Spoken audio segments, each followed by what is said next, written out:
right? Shorter questions get answered easier because we can pop them on the magical screen like we've talked about our podcast here. While you're typing in all of your questions, Lisa and I will introduce ourselves. Okay. Since I, of course, haven't shut up for the last 2 minutes, I'm going to let Lisa go first. Lisa, tell the people who you are. Hi, Oh, I didn't know that was a choice. Hi, I'm Lisa, and I am the co-host with Gabe here of the Not Crazy podcast.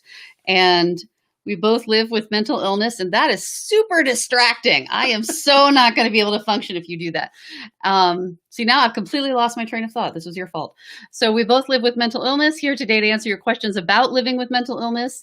And what else? What else are we here for? I don't know.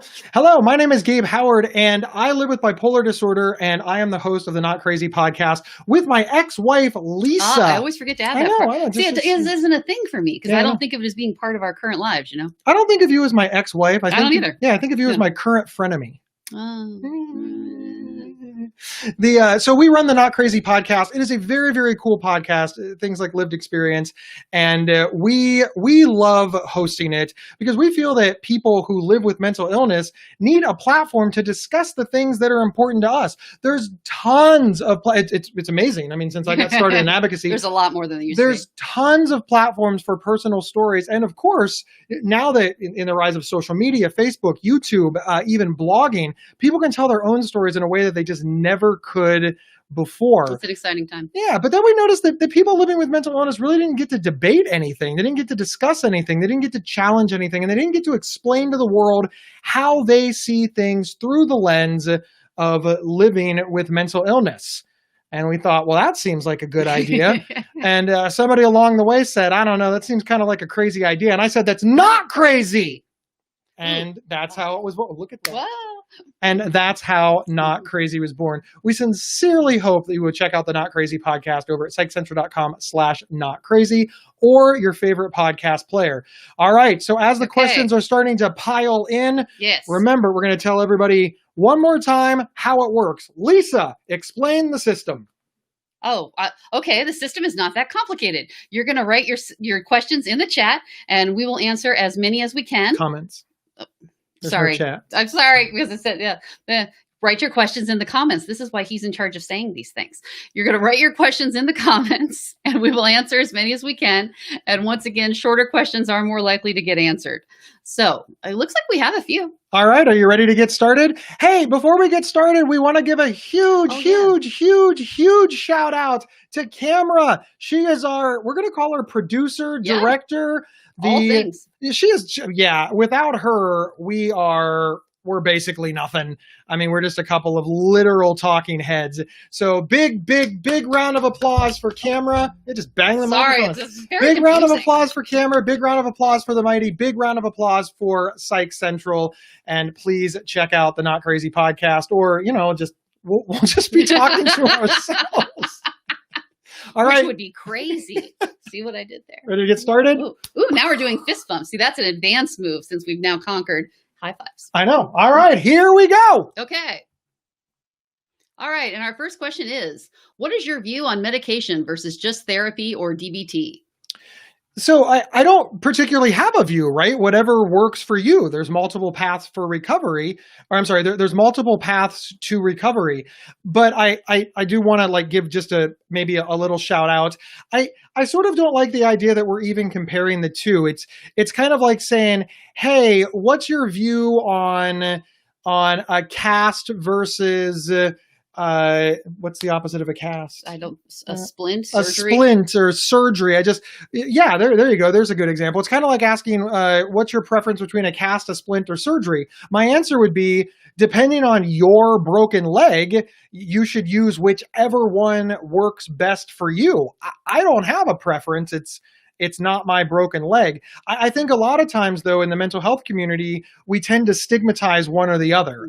We say things like, well, I don't need medication. I'm utilizing therapy, as if it's meaningful or it means that you've overcome something or you're doing better than somebody else. And I have a real illness, which is why I take medication. I don't need to do all this talking crap. Yeah, it goes the other way as well. But in reality, for me personally, I'm going to let Lisa speak in a minute because it's the same for her. For me personally, I need multiple things. I need medication, I need one-on-one therapy, and I need support groups. I look at them all as equals. I could give you my house analogy, but it's pretty basic. If anything in your house goes away, you're going to be upset. Nobody's going to be happy if their electric gets turned off. They're not going to be like, well, I still have plumbing and a roof. No, whatever you're missing, you're going to be upset with. Have everything. Why can't we have it all? We need to get to recovery in whatever way is possible. No path is better than any other path as long as you get there. Lisa, say some words. I would say that the reason why they have this differentiation is because, of course, you're probably going to go to different providers for the two things. You're probably not going to get your drugs from the same place that you get your therapy or your DBT. And so that, I think that's what causes a lot of the separation of the two, that you actually have to, and sometimes you might even have to go to whole different practices. You might not even go to the same building. So I think that's what causes the differentiation, but there's no reason why you can't combine these things. Yeah, I really wish that it was everything in the same building, right? I mean, just why are we separating them out? If your psychiatry, psychology, therapy, groups, et cetera, could all be housed under one roof, I think that people would get better care. Yeah. Especially when you consider, some folks need help with a career. Occupational therapy. Occupational therapy and help getting back a career, help getting back into the workforce, and on and on and on and on and on. I think it's very, very valuable to consider that all are good. All right, ready for the next question? Yes, ready for the next question. All right. And Trisha Heath says, I get extreme anxiety every night around the same time. Not sure why. Any ideas why this would happen at the ends of, probably when to go the ends of the day? I made the text bigger for you. Oh, see, that's why I was squinting. I couldn't see that far. You poor thing. Bifocals only do so much. So I have, as somebody who lives with an anxiety disorder, I have a couple of theories on this. And the first one is it's not necessarily the end of the day. It's what happens at the end of the day. The end of the day is when things get quiet. It's when we lay down. It's when we turn off the lights. It's essentially when the noise of the world kind of shuts off around us. And you're left with your own thoughts. Yeah, we're just alone with our thoughts. And for me personally, and that's all I can speak to with any authority, for me personally, being alone with my thoughts can be a very scary place. I start to replay conversations and wondered if I handled them well. I start to replay lives on The Mighty and Psych Central and wondered if they went okay. And then I really start judging myself, right? I start thinking, oh man, maybe Lisa and I shouldn't have done it. I have a second computer. I could have set her up in my kitchen. Why are we on the same screen?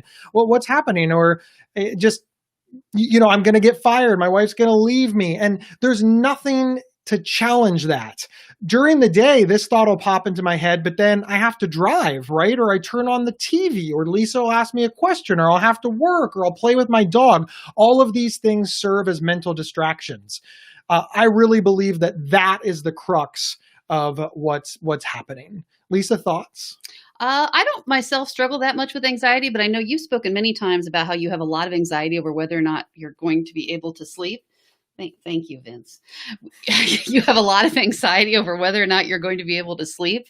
And so maybe the end of the day is coming, you're going to have to lay down, and you know that if you do not sleep well, that the next day you're going this whole cycle. So you've always expressed to me that the thought of sleeping, strangely, gives you anxiety because you're afraid that you won't be able to. Yeah, very true. Also, a lot happens during the day. There's a lot to reflect upon. Reflection is good, but it can also be scary. All right, remember, here's what we're doing for the next hour. We want to hear from you. Ask short questions in the comments, and Lisa and I will answer as many as we can. We are the hosts of the Not Crazy podcast, and I think we're cool people, and we've been practicing our high fives. Ooh, high five. We almost got it wrong that time. Let's do it again. Okay, see, I have to focus. I feel like that's where I'm. We almost did it wrong. Hey, high five. Whoa. Yeah, just okay. Yeah. All right, next question. We're not actually getting better. No. All right, Christina Marie asks, what's the easiest way to transfer therapists? You have come to the right place to ask this question. Lisa taught me about patient advocacy. She taught me about being a healthcare consumer. She taught me about being a healthcare consumer. She has so much to say about this that I could really just go away for the next 5 minutes. Lisa, The show is yours.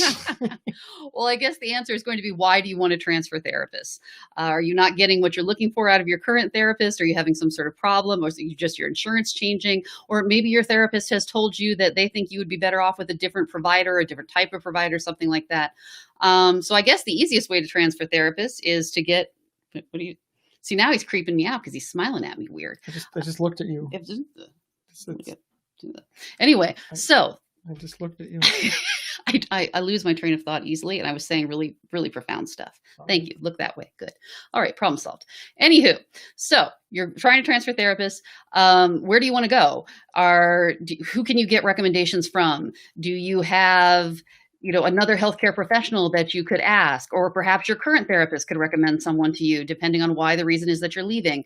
And again, we've actually had a thing on this on the podcast about interview your therapist. You're about to, one, spend a lot of money and a lot of time, but also it's a very personal, very, very specific relationship. So yeah, interview them, call them up, ask questions. How do you transfer? How do you transfer? Yeah, the question is, how do you transfer therapists, not how do you choose one? Well, but if you're transferring therapists, you're going to a new one.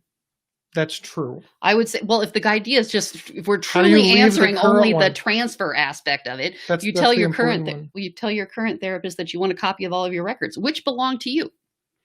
Legally, they cannot deny you copies of your records. They do. Your healthcare records are yours.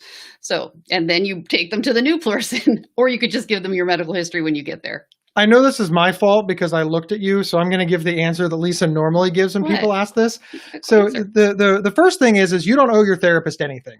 Is that what we're asking? Be a healthcare consumer. You don't have to give a reason. They work for you. Yeah, they work for you. You don't have to give a reason. And in fact, you don't even have to tell them that you're leaving. Mm-hmm. It's one of the few relationships where ghosting is perfectly acceptable.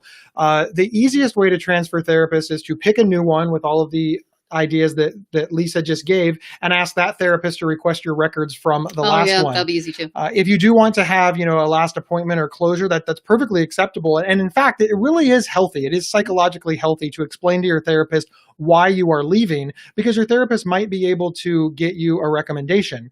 So who would be a better choice? Yeah, who might be a better choice. But obviously, it all depends on the reason that you're leaving. You had said that you are moving to a different state. What I would do is wait until you got to the different state, pick a new therapist based on the criteria and methods that Lisa laid out, and then have that practice contact your previous practice and request your records. You can also, again, if you know you're moving, you can tell your therapist that you are moving and that you would like your records, and you can take them and give them to the next person.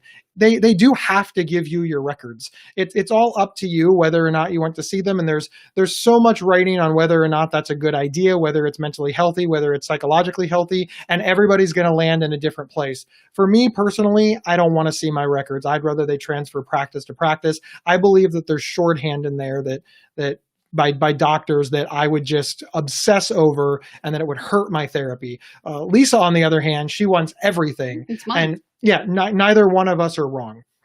Well, and also in terms of transferring therapists, as you said, it's perfectly acceptable to ghost your current therapist. Remember, they work for you, and they're not going to be upset about this. Obviously, they lose patients all the time for a variety of reasons. So they are not going to be worried about this, and they'll be quite used to it. Absolutely. All right. You ready for the next question? Next question. All right. Okay. I had to report someone for sexual harassment at work. They switched my shift, but I'm still so anxious about returning. Any advice? Lisa, do you have thoughts on this? Well, I think the real question is it isn't so much what it is that you're anxious about something. And so the question is how to deal with anxiety. So I don't know that how you deal with anxiety really matters so much about what the reason behind the anxiety is. Well, I'm gonna give a little bit of twist on that. I kind of disagree. I think when you have a specific thing, that makes anxiety. This is a very bad choice of words. Remember, we're just talking this out between us. But if I have anxiety about a snake that is in my room, that is different than if I just have free-floating anxiety. And the reason that I say that is because I'm anxious about the snake. That serves a biological need. It protects me from getting bit by the snake or accidentally harming the snake, or it lets me get help for the snake situation. And of course, once the snake is removed and safely out of my room, I'm safe, the snake is safe, I can begin to de-escalate. it sounds like for you, you're worried about day one after everything that happens. This is very reasonable. Yeah. It's extremely reasonable. Yeah, because you have that, you have the snake, right? It's living in your house. Yeah, it's not living in your house, but well, you know what the snake snake is, and you know what to do about the snake. And I think that has a lot of value because now you can start to do stuff about it. For example, in my analogy, if there really was a snake in my room, I would call somebody who understood snakes and ask them to get the snake out of my room, and et cetera. I think that you might need to have another conversation with human resources and talk about the game plan for ensuring your safety. Because it sounds like you're worried that there isn't a game plan.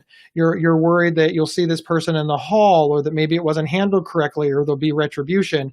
And I think that it is a smart idea to alleviate your own anxiety, to make sure that you understand the plan moving forward and look for benchmarks to see.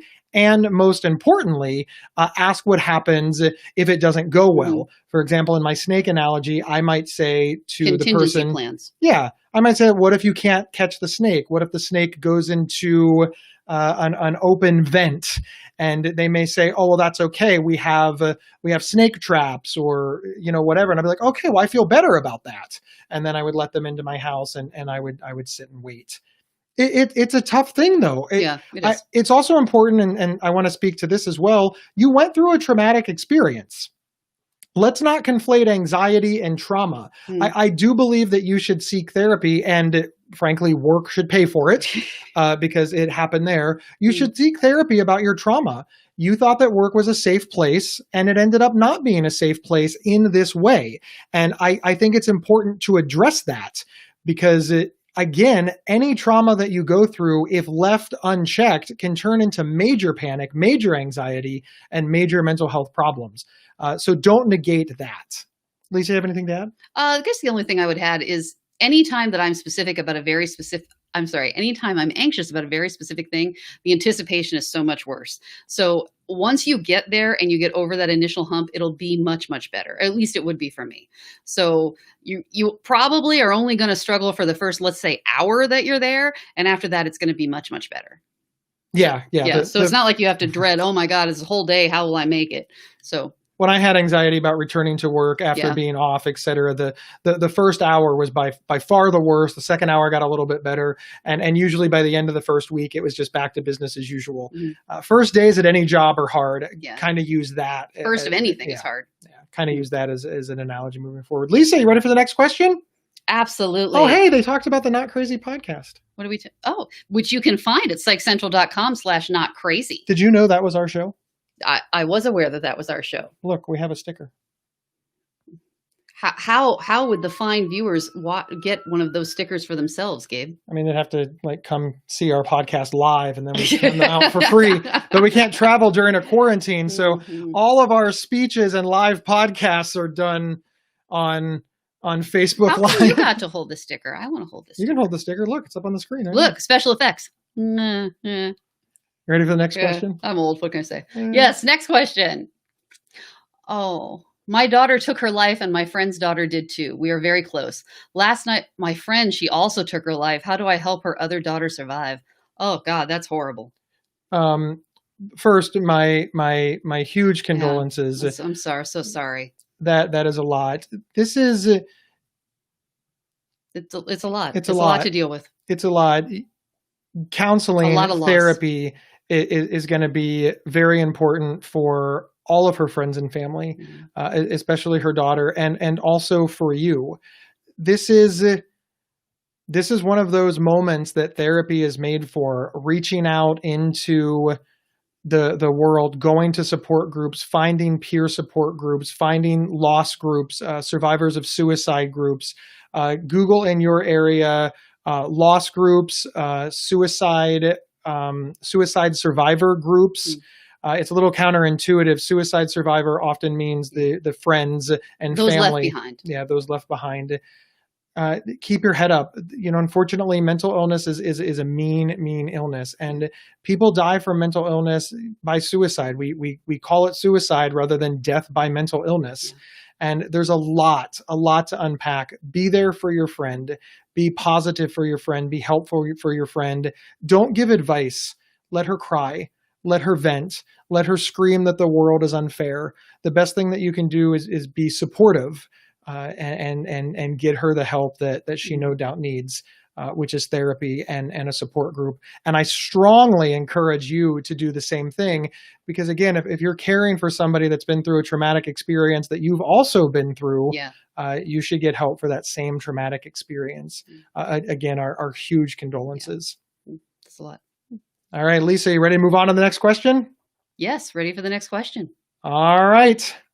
All right. Emmanuel Vargas asks, is rage common in bipolar people? Why, Gabe, I think you have something to say about this. So this is where we're going to get into a little trouble with the definition of common, right? Oh, fair point. I think that everybody, just not every person with bipolar disorder, just everybody, I think everybody experiences rage. Every single person. At some point in your life, you will experience rage. Don't care who you are. I think it happens to everybody.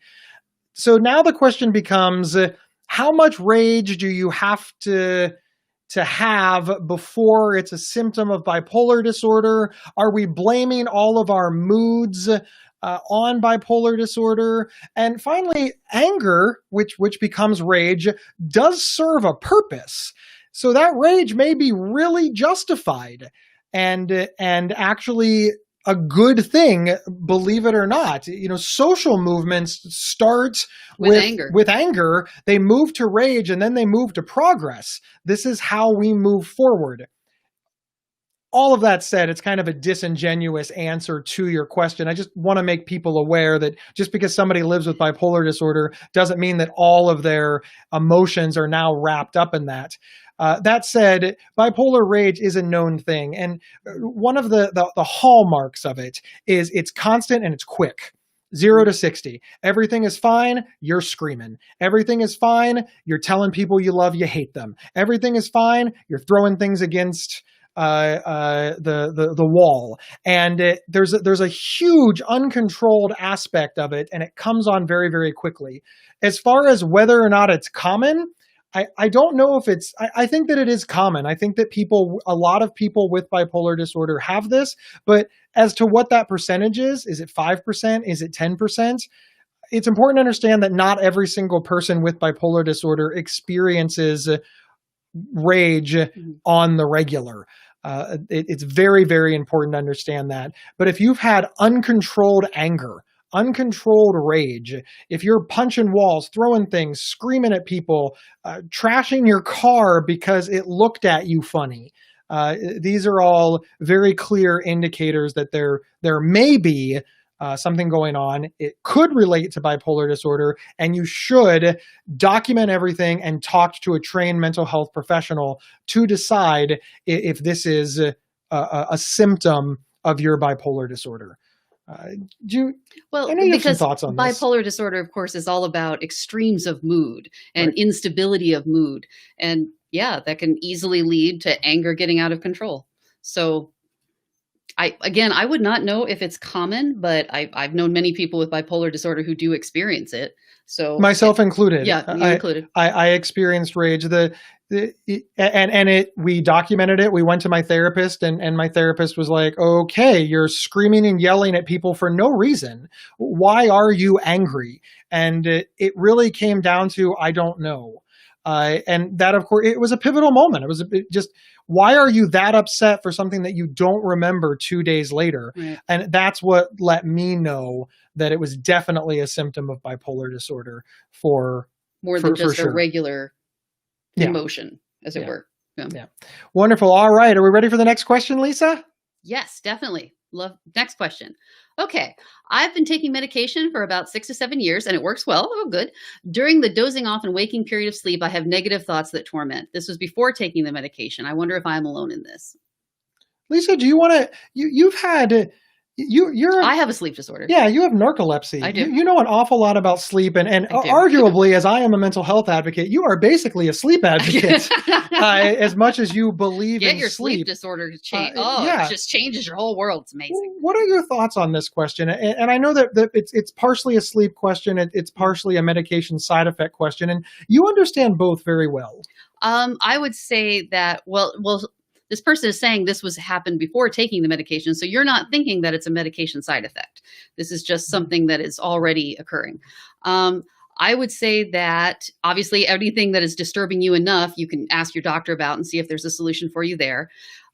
The time for me personally, it's that finite period between waking and sleeping where there's the switch over and you're not quite all the way one way, you're not quite all the way the other, is a very strange time.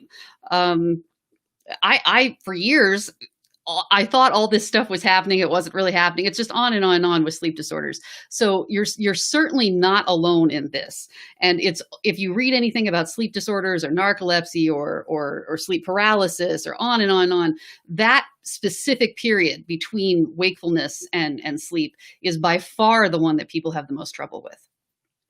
It's definitely worth talking to your prescriber who prescribed your psychiatric medication, but also you didn't indicate an age.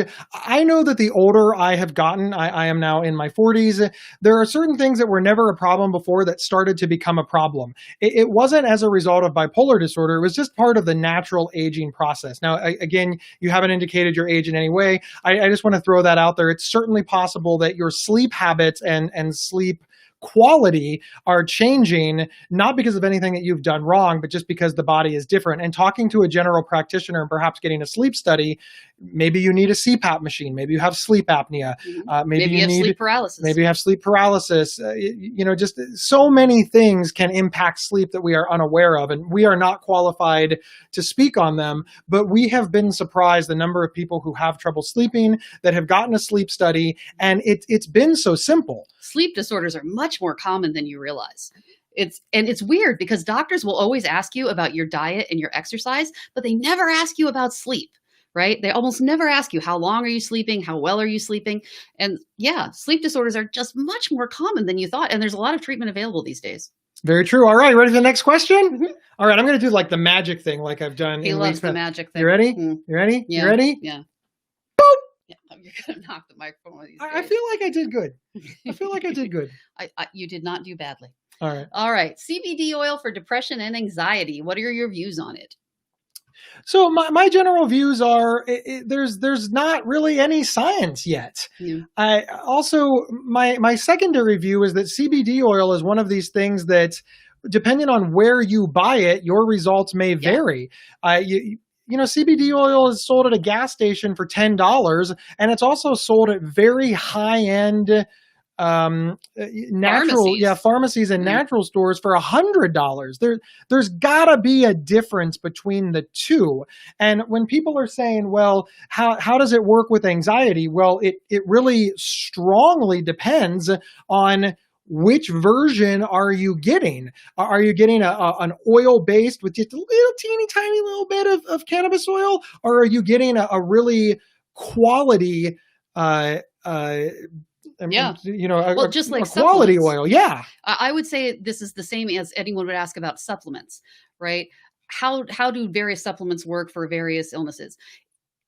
We don't really know because they're not regulated. No one is keeping track. You don't know what's in the bottle. You don't even know if one bottle of this is the same as another bottle of this. So you don't know what's in the bottle. You don't know if there even is CBD oil in there, much less what quality it is. So I don't know that you can really give an answer on how well it works because you don't even know if you're actually taking it.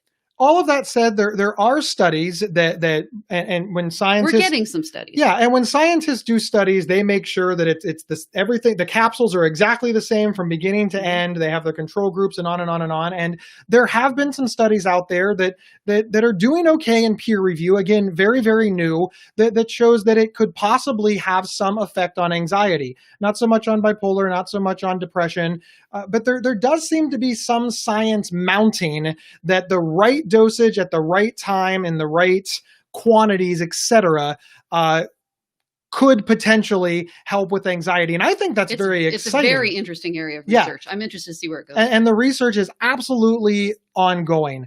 I just want to stress, right now, if you have an anxiety disorder and you go to the gas station and you buy a bottle of CBD pills for $10, I don't think that's what the scientists are using to test. And it's scary for me because I know that people are desperate to get help. And because of the no regulation, I don't know that they're getting high quality CBD oil. Again, please, I am not attacking CBD oil. The science is ongoing, but there just has to be a difference between $10 gas station CBD oil and $100 pharmacy grade CBD oil. Something has to explain that price. All right. Are we ready for the next question? Yes, definitely. Let's have the next question. You want to do the magic? You want to do it's already there. No, already done. Yeah, you missed the magic just happened off no screen. Magic. All right. Go ahead. I know you want to. Go ahead. Yeah. All right. All right. So Amanda asks, how can ACEs impact your diagnosis? Do you think every therapist should be trained in ACEs and trauma-informed care? Ooh, adverse childhood experiences. It took me a minute. I was trying to think of what those ACE inhibitors are. Medication. Thank you, Lisa. Yes, I do think that. Well, yes, absolutely. I think that every therapist should be trained in trauma-informed care and ACEs. I really, really, really do. Our childhood makes our adulthood. Yeah. And people will argue with me on this. They'll be like, people argue with you on that? Of course they do. People argue about anything. It's the internet. And they'll say, the things that happen to you in childhood, do you honestly believe that it can really impact your adulthood in this manner? And I say to people, what's your favorite comfort food? And their eyes light up and they're like, oh, meatloaf and mashed potatoes. And I'm like, why? Oh, my mom makes the best. Interesting. Something from your childhood that's carried over to 40-year-old you. We all have things like that. There's certain songs that I hear that remind me of my high school girlfriend. There's movies I watch that remind me of staying up all night with my friends. Lisa and I still to this day can't listen to our wedding song without vomiting because it didn't work out and it just ruined the Macarena for us. Macarena, really? I decided that was our wedding song. It was a bad song and it was a bad marriage. Moving along. It was not a bad song.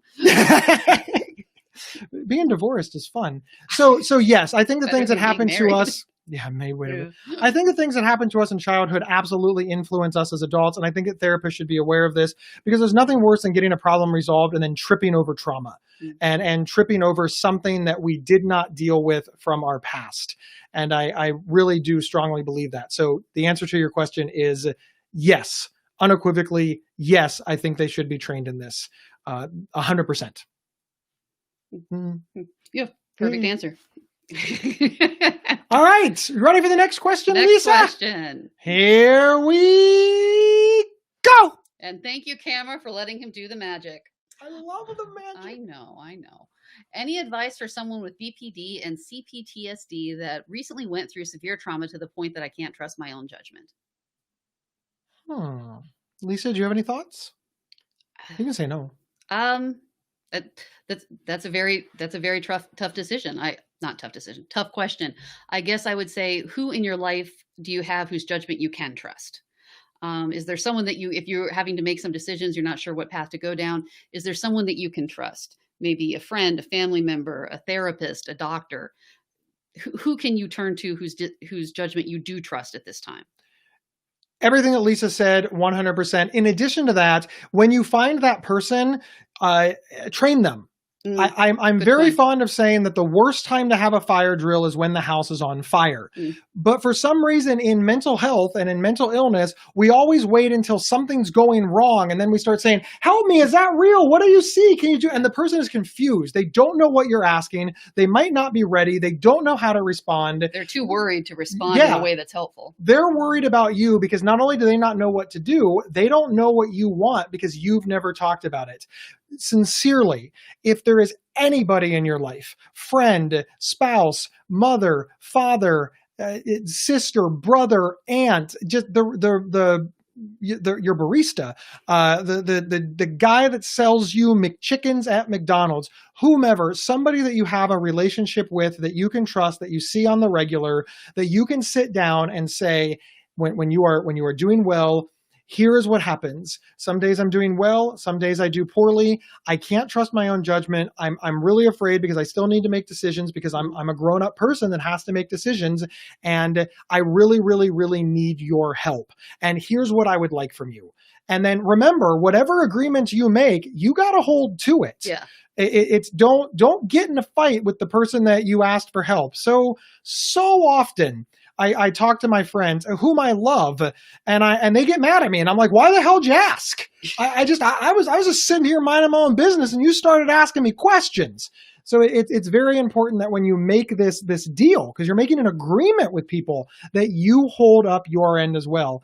And if you find them being very, very helpful, thank them. Make them dinner, buy them a little present, just, take them to dinner, buy them a latte or a cup of coffee, acknowledge their help. These small little things make a really, really big difference. And then finally, therapy. Therapy is how you will get your confidence back. And I said finally therapy, but actually there's one more finally. Reward yourself. Reward yourself when you do the pro and con list, when you go to therapy, when you talk to your friend and you make the decision, when you do the right thing and you own that decision for better, for worse, and you move forward, pat yourself on the back and don't spend any time acknowledging your failures except to learn from them. Failing is not proof that you are bad at anything. You're practicing. Yeah. I'm a huge hockey fan. The Stanley Cup champions will lose 25% of their games every year to literally be the best in the world. But it's because they didn't focus on 25% of their failures except to see what they could learn from them. Mm-hmm. They didn't see it as proof they were bad. They saw it as proof they could improve. And then they celebrated their success with revelry. Revelry. That doesn't sound right. I think we might be pronouncing Usually people say drunken revelry. I still think you're saying it wrong. You think it's a rivalry? No, I think it's revelry. That's a something. I don't know.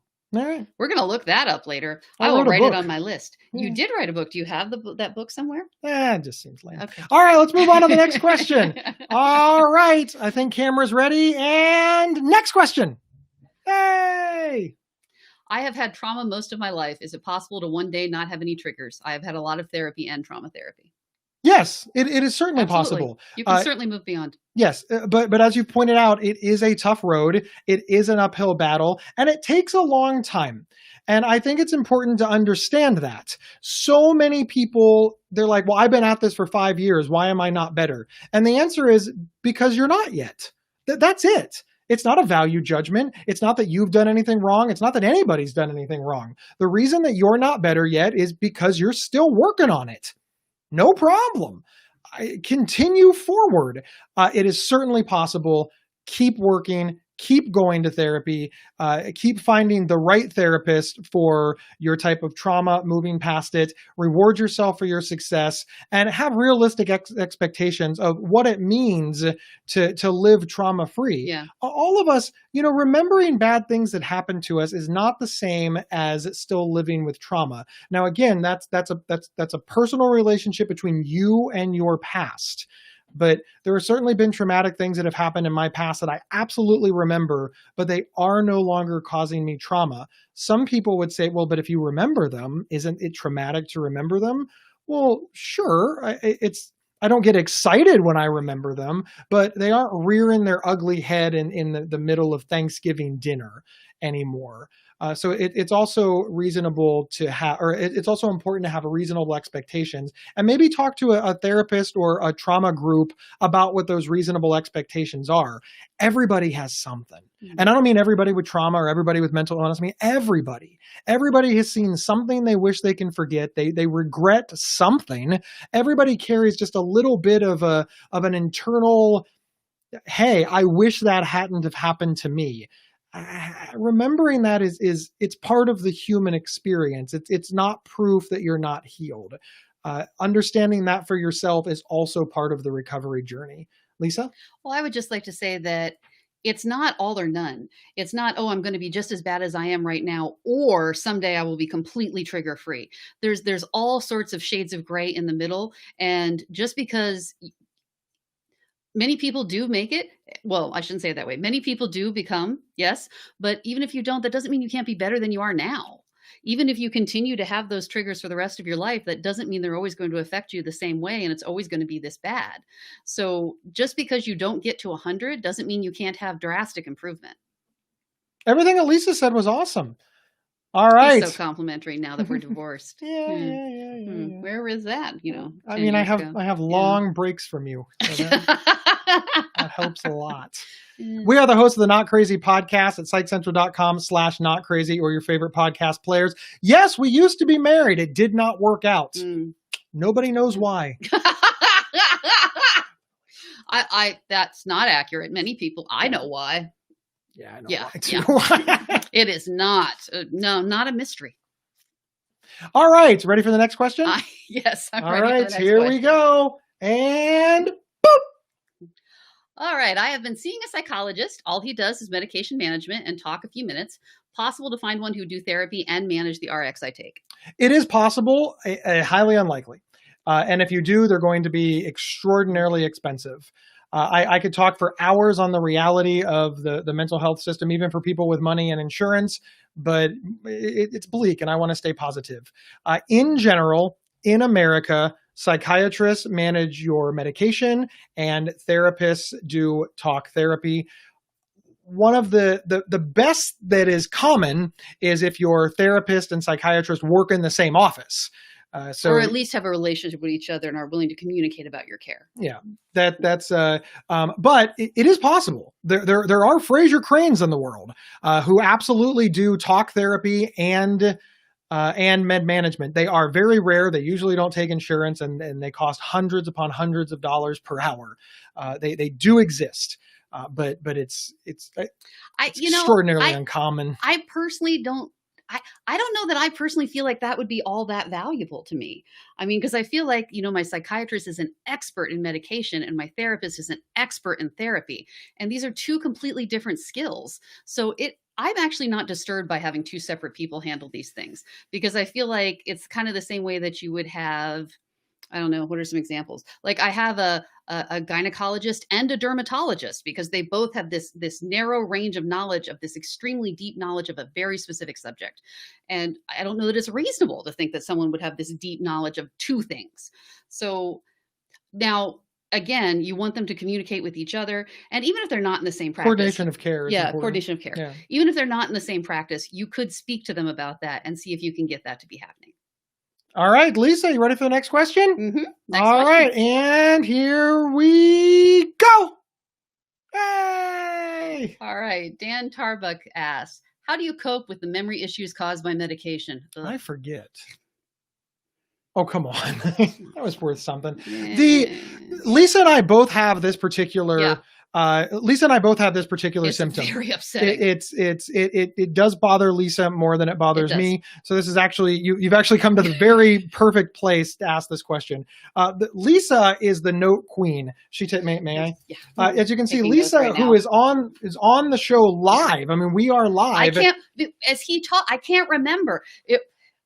I can't remember what I was thinking in my mind and what I was going to say in between the time when he starts talking and when he stops. And to be fair, your defense, to be fair, that's a long time. I have taken, that is true. I've taken medication for a very long time now. So, almost 20 years now. So can I really nail that down as a med side effect? I feel like I can. I feel like it has come and gone with different medications over the years, and I didn't always have this. And it is extremely frustrating. And the thing that was the most frustrating about it is because it was the change, because you could always rely on your memory to be a certain way, and now you can't. And so that would actually cause me so many more problems, because I not resisted, but I didn't take notes, because what for? I'd never needed to take notes before. I'd never needed to write this stuff down before. I just always remembered it. So it took me a really long time to get in the habit of writing notes. And so now I have 1,000 of these pieces of paper all over the place. In terms of how do you cope with it, the way I cope with it is copious amounts of note taking. And that has been extremely helpful to me. There's a lot of apps and things that you can do on your phone. I personally just prefer paper and pencil. I always have a pen in my purse. I always have a piece of paper in my pocket. And that is how I cope with it. That has been by far the most helpful to me. I let Lisa go first to make my answer maximum funny. I hired Lisa to remind me to do things. Yes. That's exactly what I did. I'm starting to regret that decision. Two things. One, I don't think it's as bad of a side effect for you as it is for me. And you are not as like disturbed by it. I am not. Like it bothers me a lot. I do the same thing as Lisa. I do it differently. Lisa, she's analog. I love the apps on my phone. If it's not on my calendar, I don't do it. I want to address another thing. When I was younger, I was in sales. And if I met you one time, if I just walked up, hi, what's your name? Lisa. That's it. Yeah. I knew Lisa forever.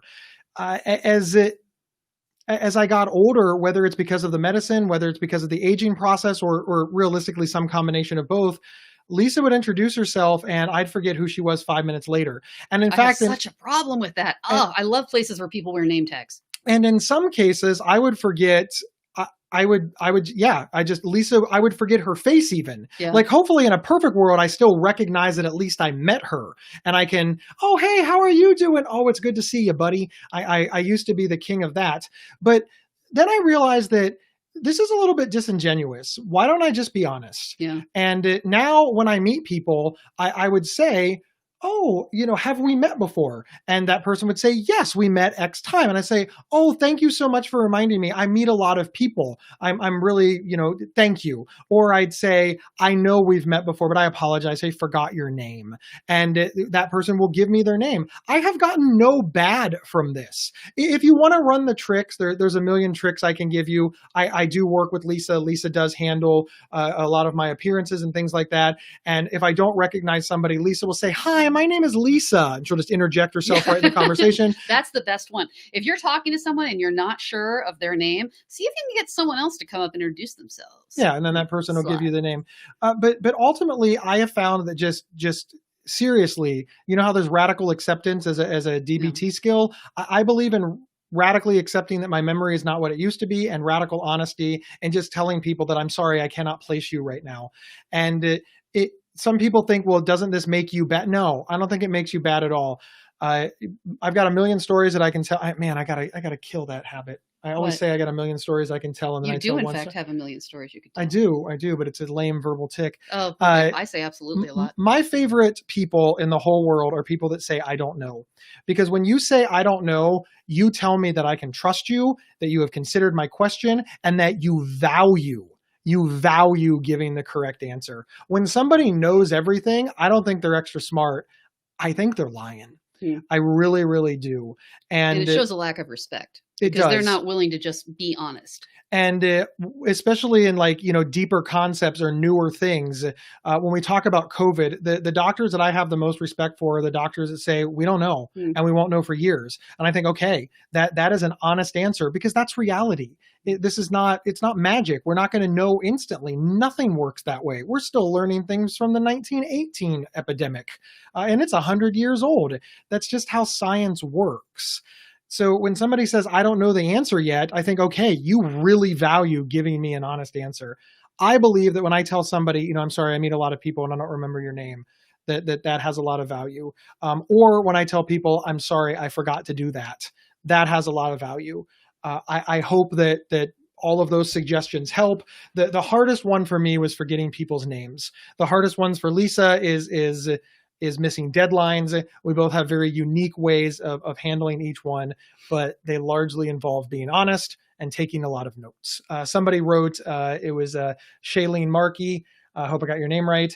She said, note-taking mini recorder or recording app. And she also said that we're very relatable. Thank you very, very much. Oh, see, I'm trying to read the screen from far away, and I thought it said it's very reliable. And I thought, I wonder which app she's using that's the most reliable. You're so old. I know. The only other thing I would say about this, please, is that thank you, Camera, is that Camera didn't say that. No, she put it on the screen though for us. Oh, okay. Camera put it on the screen. I'll go. It isn't magic. Could be. I don't know. Yeah. Is of course, if this is a medication side effect, or you want to talk to your doctor about any side effects that are bothering you, because you never know, you might be able to get it to lessen. Or even, who knows? You might be able to change your meds, decrease your meds, increase your meds. Who knows? So you might not have to live with this. Very true. Diet and exercise works wonders. I did get some of my memory back when I started drinking more water, eating better foods, and exercising more. Thank you again. She's laughing at us. That's awesome. We're going to give you a huge wave. All right. Yes, we say, see, exactly. I think that I don't know is one of the most powerful phrases in the English language. I love it when people tell me things that I don't know, because it instantly like triggers this like, oh, I get to learn something. There is nothing worse in the world than being told, usually in long dramatic fashion, something that you already know. I recognize this. I don't know what that's like. Yeah. This is why we're divorced. All right. Are you ready for, we're running out of time. Okay, so let's do, all right. We're going to do the speed round. I'm ready? Mm-hmm. Go. All right. Catherine says, are there therapists that also do medication management? No. What? I mean, unless there's people who do medication management that also do therapy, but a therapist can't do medication management. Oh, I see what you're saying. Okay. I didn't read the question that way. Yes. So if you look at it that way, if they are a therapist, I believe in all 50 states that there's no psychologist, therapist, LISW, licensed social worker that can prescribe. So you'd need a medical doctor that can prescribe that is also doing therapy. I suppose that might be a semantics argument, but I feel strongly that if somebody is a therapist, they are not able to prescribe. Like they're literally not able to prescribe. They legally are not able to prescribe. Yeah, they would have to be a doctor that is also practicing therapy. All right, next question. Are you ready? Mm-hmm. Okay. All right, Andy Reed asks, why do you think disabled people aren't getting hired? Man, I have bipolar 2 and haven't been given a fair chance. Yeah. This is early on after I was diagnosed, I was fired from my job, and there was no reason for this. It was a direct result of the bipolar. And it was traumatizing. It was scary. My health insurance was wrapped up in that, and I was sick. It was also frankly, just unfair. It was just a kick in the knees.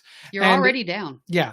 And it was absolutely devastating and difficult to come back from. But I was able to come back from it and find a place to hire me that understood. And it did take some time. To find your niche. Yeah. To answer the first question, I don't know why.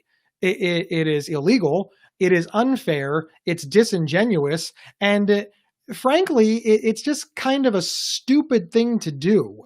And it's kind of a bummer. It's kind of a bummer that they would behave this way, because they're missing out on excellent employees. And a lot of businesses and a lot of business owners have realized this. And there are places that are hiring. If you are anything like me, after I got fired, I wanted the same or better job than I lost. And unfortunately, that was unreasonable. I did have to settle for less money. I had to settle for a less prestigious job. I did have to build back up. That is wholly unfair. It is very, very unfair. But I found out that I was just very miserable comparing my current situation to my previous situation. And as much as I didn't want to let it go, and as much as I wanted people to constantly tell me that I deserved to be angry and that it was okay that that I should not move on and that I should stay in this spot, it wasn't serving me. Please keep looking. Please keep looking for a job. If you live in a big city, pull up. It's not occupational therapy. It's vocational therapy. Vocational rehab. Vocational rehab. Call up the unemployment office and ask for Voc Rehab. It could be the Department of Jobs and Family Services. It's called something different in every state. In our state, it's called the Ohio Department of Jobs and Family Services. Tell them that you want to get back to work and you are disabled and you need Voc Rehab. You need vocational rehab. They will refer you someplace, and that referral can help you get a job. And they will work with you to overcome some of the things that you need holding you back. Yeah, that I needed help overcoming, and that many people need help overcoming. I cannot stress the importance of vocational rehab enough, especially if you're in a situation where going it alone is almost impossible. It was very, very helpful for me. It's been helpful for, frankly, hundreds of people that I have known. Lisa, do you have anything to add? No, we have known many people who've had vocational rehab and been very pleased with the results. Yes, completely agree. Completely agree. All right. Ready? One more. No, we got to go like real fast. Okay, real fast here. Okay. Might a person with extreme social anxiety seem to an untrained layman to present the same behaviors as a person with NPD? Do you think they meant to say BPD? I don't know. What is NPD? I don't know. I want to make sure I get NPD. Do I have to look it up? Narcissistic personality disorder. Okay. Once again, thank you, camera. She does everything. To answer your question, yes. Here's the thing. Untrained people get it wrong all the time. That's really all you need to know. Everybody in America, for whatever reason, thinks that they're psychologists all of a sudden and that they're doctors and that they're especially with the pandemic. Yeah. Do you know how many people on my Facebook page within a nanosecond suddenly became experts in infectious disease? It was amazing. They were pandemic experts. Just some of these people just dropped out of high school. They've never gone to college. They have no background in healthcare, and suddenly they are qualified to tell some of the foremost disease experts in this country that they are wrong. And any one of you who is that person who is listening to me now just thinks that I'm a jerk. You don't even think for a second, that's a really good point. Should I take somebody who spent their entire life studying something and declare that I know better than them? No, you're all positive I'm wrong. And we know people like this. We have people like this in our own families. We have friends like this. We have people we love who strongly believe that they are an expert in something that they know nothing about. So your question of might a person with extreme social anxiety seem to present the same behaviors as a person with narcissistic personality disorder? Absolutely. To the untrained eye, people will label you anything that they want. And it's sad and it's frustrating. And I really wish that people would stop doing it. I really wish that people would stop looking at people and giving them psychiatric diagnoses. Stop it. Stop it. Lisa, anything to add? How can you possibly follow that? I think we're going to have to let that answer stand, Kate. That is where we are going to have to end. Unfortunately, we are out of time. Thank you so much for being here. Mm-hmm. Listen, my name is Gabe Howard, and this is my ex-wife and co-host and bestie and frenemy, Lisa Kiner. We are the hosts. I mean, really, I'm the host and you're the co-host. Yeah, that's right? Why does he keep doing that? I am really the host of the Not Crazy podcast, and Lisa, she kind of helps sometime because nobody wants to hear my voice for an hour. Sincerely. I have ultimate She's also the producer. Sincerely, please check out the Not Crazy podcast. Mm-hmm. You can go over to psychcentral.com/notcrazy or just search for search for Not Crazy on your favorite podcast player. We appreciate all of you. We will see you later.